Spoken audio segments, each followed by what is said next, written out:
결국 그 정보의 내용이 거짓이 아닌 팩트라고 할지라도 어떻게 어떤 목적으로 쓰이는지에 대해 그것은 선택적인 정직에 불과할 수 있습니다.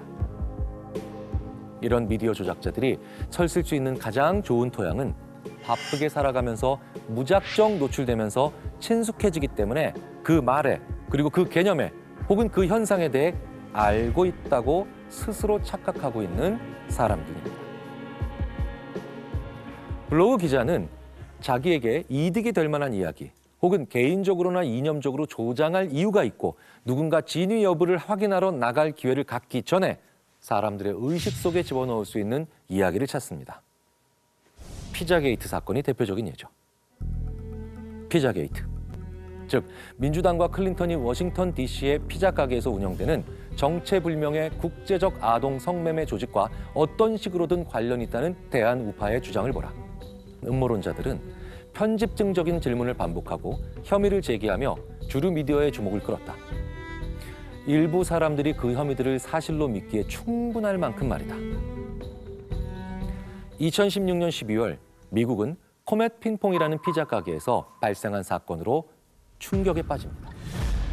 한 28세 남성이 피자게이트가 사실이라고 믿고 피자 가게에 총기를 난사한 거죠.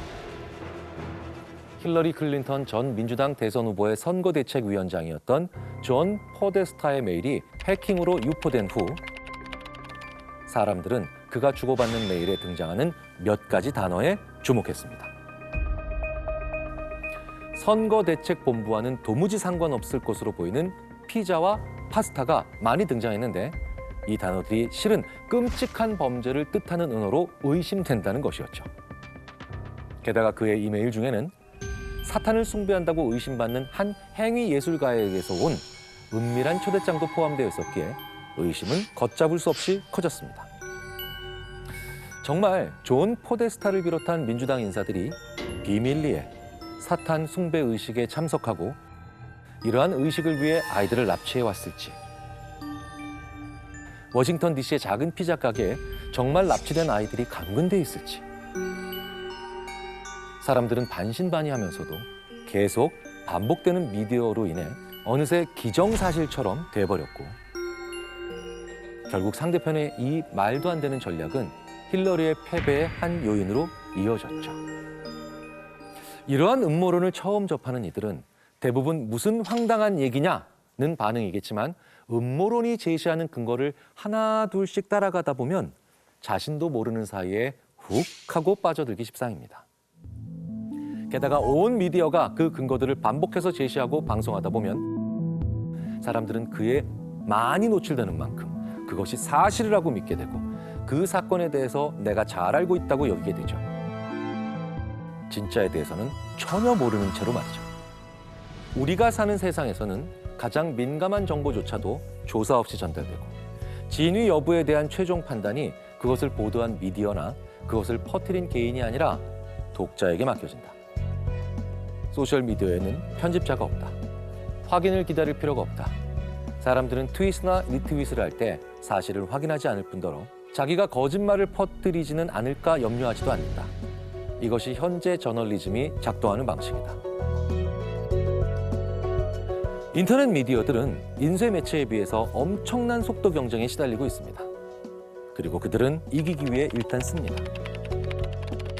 그 내용이 진짜냐 가짜냐에는 그렇게 큰 관심을 가지고 있지 않은 것처럼 보입니다. 왜냐하면 인터넷 페이지의 특성상 언제든 새로 고침을 할 수 있기 때문이죠. 쉽게 정정할 수 있다고 생각하기 때문이라는 겁니다. 그렇다면 미디어 조작자들은 죄책감이 없을까요? 저자인 라이언 홀리데이는 서문에서 이 책을 쓴 이유가 사과하기 위해서가 아니라 경고하기 위해서라고 분명히 말합니다. 왜냐하면 저자인 자신만 그러는 것이 아니기 때문이죠. 나는 이 바닥을 잘 안다.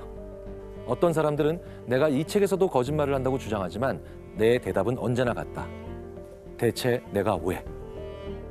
내가 이 책의 초판 원고를 쓴 것은 상황이 돌아가는 꼴에 진심으로 넌더리가 났기 때문이다. 어떤 직업이나 활동이 윤리적인가를 알아보려면 더 많은 사람이 나처럼 행동한다면 세상이 어떻게 될까 하고 물으면 된다. 내 대답은 훨씬 더 나빠진다 였다. 그렇다면 우리가 한번 생각을 해봐야 돼요. 도대체 미디어 보도란 무엇일까요? 어디서부터 어디까지 한 사람이 해야 하는 것일까요? 더 정확하게는 어디서부터 어디까지 그 일의 과정을 한 사람이 다 얘기할 수 있어야만 그걸 믿을 수 있는 걸까요? 그것에 맞춘 정의가 필요하다는 겁니다.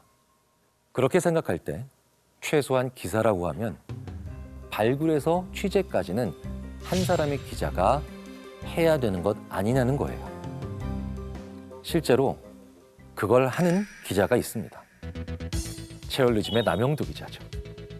남영도 기자는 3년 전부터 애 없는 남자의 육아 체험, 소방관 하루 체험, 폐지 수집 동행, 유기견 봉사 등 여성, 취업, 장애인, 그리고 노동에 관한 사회 이슈를 직접 체험해 기사를 썼는데요.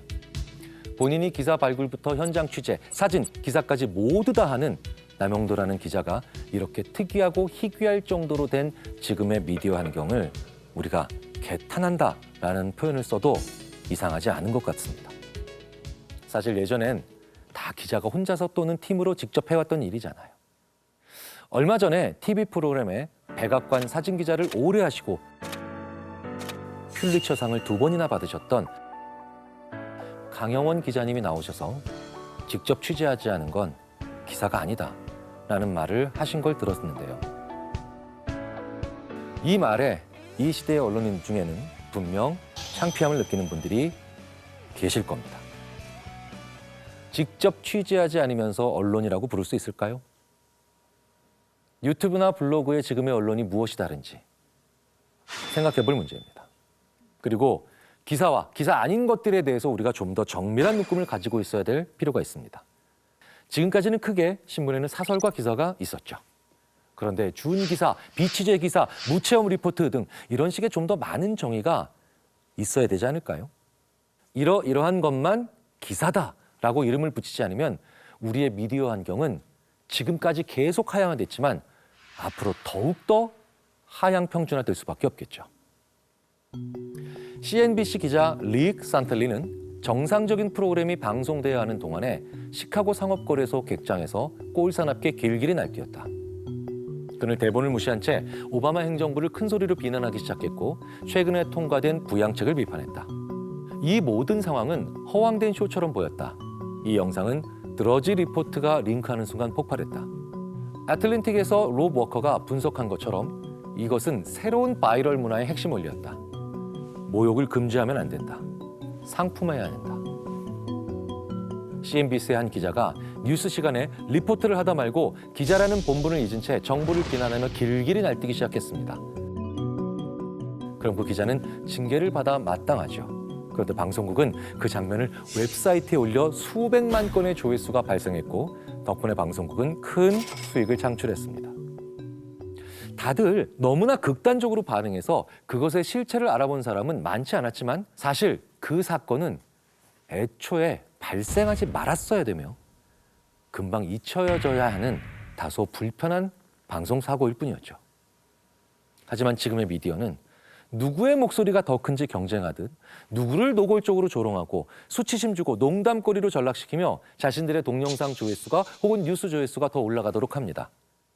그래서 우리에게 남은 건 질투나 조롱과 같은 것들이 왜 생기는 것일까와 이를 어떻게 하면 줄일 수 있는가에 대한 진지한 고민이죠. 그 이유는 자기 가치가 없기 때문입니다. 남의 가치로 살기 때문에 그렇죠. 그렇다면 자기 가치가 없는 사람들에게 자기 가치를 깨닫게 하려면 어떻게 해야 할까요? 이 질문은 어떻게 하면 미디어 조작자들에게 내가 그리고 우리가 속지 않고 본질을 꿰뚫어 볼 수 있을까요? 라는 질문과 일맥상통할 겁니다. 그리고 최근에 캐나다 알베르타 대학의 제니퍼 아르고 교수진이 이와 관련해서 중요한 실험 하나를 한 적이 있죠. 사람들에게 마네킹에 입혀진 옷, 가방, 그리고 기타 다른 여러 제품들에 대한 선호도를 물었습니다. 그런데요, 재미있는 현상이 나타났어요.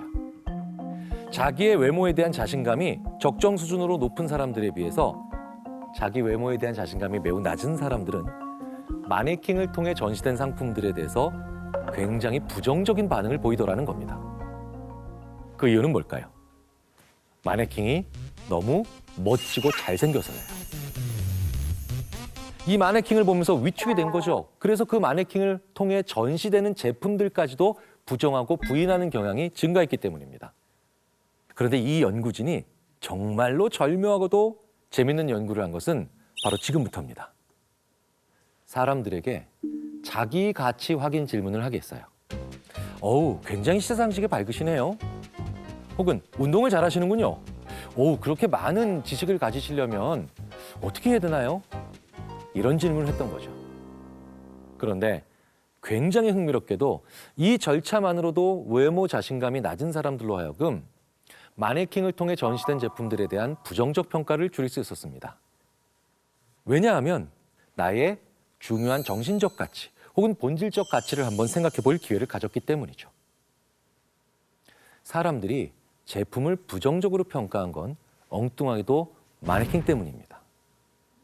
이는 아마도 우리 사회의 셀럽이나 아니면 정치인이나 그 대상에 대한 질투와 열등감이 전혀 무관한 다른 것에도 얼마든지 전염이 되죠. 그런데 외모 자존감이 떨어지는 사람들일수록 마네킹을 통한 제품들의 부정적 평가를 하지 않는 경우가 또 하나 있었습니다. 자기 가치를 제시하고 확인하는 그런 과정이 없었는데도 마네킹을 통한 제품들을 싫어하지 않고 괜찮네 라고 하는 경우가 있더라는 거예요. 뭔지 아십니까? 마네킹의 얼굴이나 머리카락 혹은 머리를 아예 제거해버린 겁니다. 이렇게 마네킹의 모습을 밋밋하게 만들거나 아니면 무언가 중요한 게 제거되고 훼손한 경우에 대해서는 제품에 대한 질투심을 느끼지 않았다는 거예요. 그런데 그게 우리가 지금 미디어에서 하고 있는 일들이 아닌가 싶습니다. 조작을 해서 말이죠. 분노를 자극해서 조롱과 수치를 안겨준다든가 그러면서 상대방의 장점을 보지 않고 상대방이 안 되도록 끌어내리기만 하는 것을 원하는 건 아닐까요? 이건 전반적으로 봤을 때 다 질투죠. 이 질투가 만연한 사회라면 바로 자기 가치에 대한 생각이 없다는 겁니다. 이 질투와 조롱 그리고 이 둘을 섞은 분노 이런 것들이 심한 사회는 어떤 사회일까요? 한국 사회입니다. 즐거움은 별로 없는데 동질감은 정말 강하죠. 그러니까 너나 나나 거기서 거기야 그러면서도 우리는 계속 누군가에게 비교당하고 있죠. 우리는 이 세 가지를 모두 해결해야만 즐겁고 행복한 사회가 될 수 있습니다.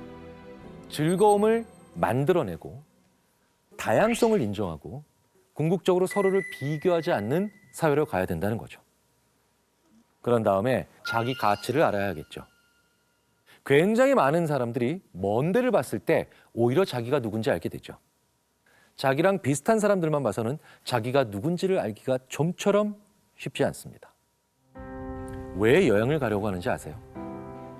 내가 누군지 알기 위해서죠.